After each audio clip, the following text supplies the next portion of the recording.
Nanjing. The very name feels poetic, doesn't it? It means southern capital, a simple name for a city with a soul so deep and complex. Nestled along the vast, life-giving Yangtze River, this place is a tapestry woven with threads of triumph and tragedy, a living museum where every corner seems to hold a secret. It's not as loud or as immediately dazzling as Shanghai or Beijing, but that's its charm. Nanjing invites you to lean in closer, to listen to the whispers of its past. It has a quiet confidence, a grace that comes from having seen it all. The city breathes history, and you can feel it the moment you arrive, a palpable sense of ages gone by. This isn't just any city, it's a city that has worn the crown. For centuries, across multiple powerful dynasties, Nanjing was the heart of China. Imagine the grand imperial courts, the scholars, the artists, and the generals who walked these very streets. It was the magnificent capital of the Ming dynasty before the court moved north. It was also the capital during the Republic of China in the early 20th century. This legacy as a seat of power has left an indelible mark.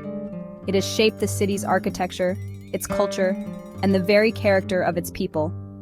You feel a certain gravity here, a sense of importance that lingers in the air like the scent of old parchment. But being a capital also meant it was a target, a prize to be won. The city has endured immense hardship, rising and falling with the tides of history.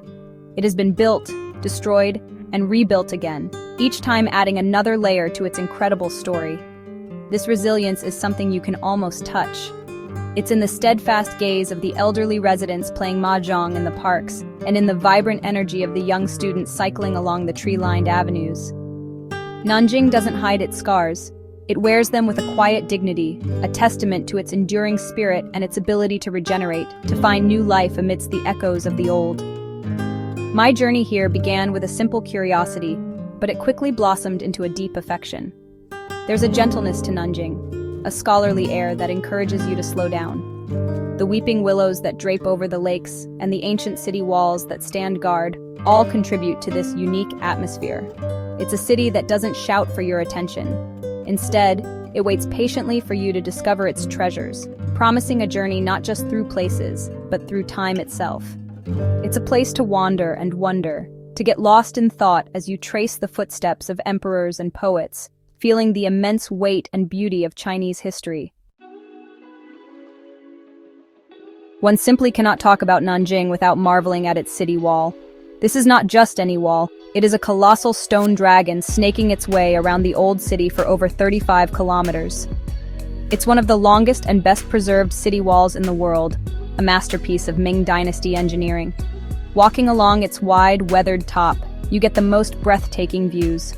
On one side, the bustling modern city with its sleek towers, and on the other, the serene lakes and traditional rooftops. Each brick seems to tell a story, many of them stamped with the names of the officials responsible for their quality, a clever, ancient form of quality control, ensuring the wall would stand for centuries. Then you find your way to the Confucius Temple area, known locally as Fuzimiao. It's a wonderfully lively place, especially as evening falls. The entire district is a maze of traditional-style buildings, their curved roofs and glowing red lanterns reflected in the gentle waters of the Qinhuai River. You can take a slow, meandering boat trip, gliding under stone bridges as music floats from the riverbanks.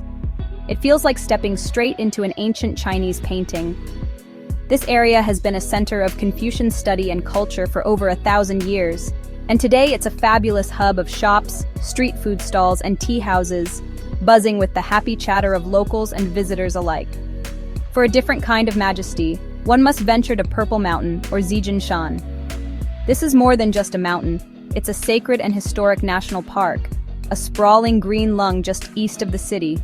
It's home to some of Nanjing's most significant sites, including the awe-inspiring Sun Yat-sen Mausoleum, a grand tribute to the father of modern China. The climb up the hundreds of granite steps is a pilgrimage in itself, rewarding you with a sense of peace and a stunning view. The mountain slopes are also dotted with ancient temples and the tombs of Ming emperors, their secrets guarded by stone statues of animals and warriors standing silently among the trees. These landmarks are the city's anchors to its past. They are not roped-off relics to be viewed from a distance. They are integrated into the fabric of daily life. You see people flying kites on the fields below the city wall, families enjoying a picnic on Purple Mountain, and friends gathering for a meal by the Qinhuai River. This is what makes Nanjing so special. History here is not confined to museums. It is alive, it is accessible, and it is cherished. It forms the grand stage upon which the city's modern life plays out, creating a dialogue between the then and the now that is utterly captivating to witness. To truly know a city, you must taste it. And oh, the tastes of Nanjing are simply divine. The local cuisine is famous for its use of duck, and you absolutely must try the Nanjing salted duck. It's not like the crispy roast duck you might be familiar with. This is a more subtle affair. The duck is brined and cooked to be incredibly tender and flavorful, with a pale, smooth skin. It's a local delicacy that people are fiercely proud of. Another treat is duck blood and vermicelli soup, a rich and savory broth that is the ultimate comfort food for many Nanjing residents. It's a dish that warms you from the inside out, a true taste of the city's culinary soul. Beyond the famous duck dishes, the city is a paradise for food lovers. The streets around Fuzimiao and the little alleyways of the old town are filled with vendors selling all sorts of wonderful things. You can find pan-fried beef dumplings, called neuroguti, which are crispy on the bottom and juicy inside. There are also sweet treats like osmanthus-scented sticky rice cakes and warm, sugary tangyuan soup. Eating here is an adventure. You just follow your nose and point at what looks good. The joy is in the discovery, in sharing a small table with locals and experiencing the flavors that have been passed down through generations, a culinary heritage that is as rich as the city's history. Culture in Nanjing also flows with the seasons, marked by festivals that bring the community together. During the Lantern Festival, which marks the end of the Chinese New Year celebrations, the Confucius Temple area becomes a wonderland of light. Intricate lanterns of all shapes and sizes, dragons, phoenixes, flowers, illuminate the night, creating a magical atmosphere.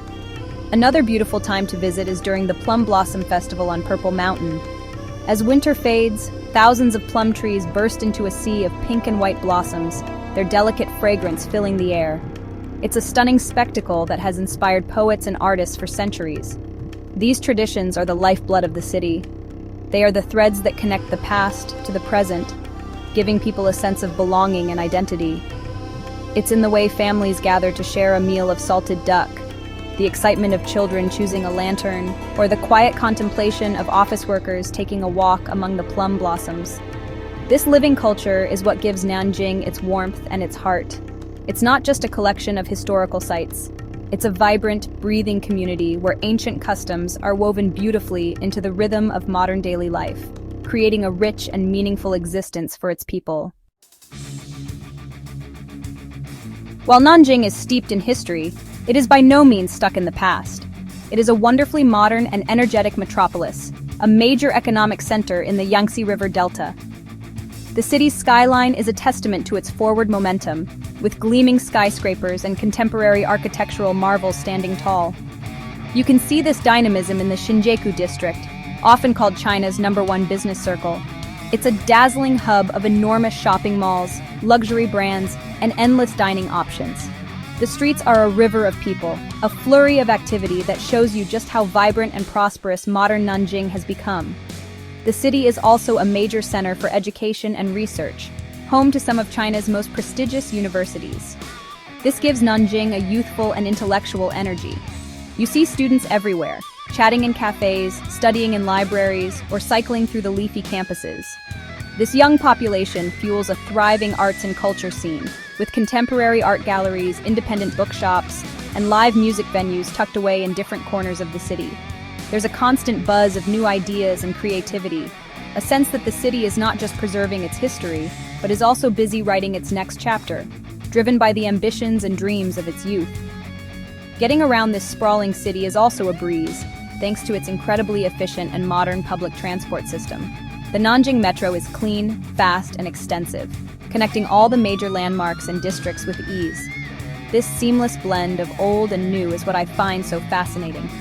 You can spend your morning walking along a 600-year-old wall and your afternoon shopping in a futuristic mall, all connected by a ride on a state-of-the-art subway train. This effortless integration shows a city that is comfortable in its own skin, proud of its heritage but also embracing the future with open arms and great confidence. So why should you visit Nanjing? You should come because it offers a journey unlike any other. It's a city that satisfies the historian, the foodie, the nature lover, and the urban explorer all at once. You can lose yourself in tales of dynasties one moment and find yourself in the heart of a bustling modern city the next. Nanjing doesn't just show you its history, it lets you feel it.